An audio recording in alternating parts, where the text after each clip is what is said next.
একটা কথা বলি, এখানে যে প্রতিবাদ করবে সে বিধানসভার ভেতরে হলে সাসপেন্ড এবং বিধানসভার বাইরে হলে আপনি পুলিশি কেস খাবেন।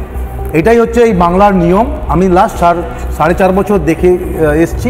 তো এখানে আজকে টিএমসিতে আজকে টিএমসির এমএলএরা যেভাবে ওয়েলেতে নেমে, যেখানে শুধু বিরোধীদের অধিকার ওয়েলেতে নামা, সেখানে মমতা ব্যানার্জি এসে এমন অত্যাচার করছে ওখানকার টিএমসির এমএলএরা। আমার মনে হয় তো হারমাদ বাহিনী পুরো রীতিমতো থ্রেট।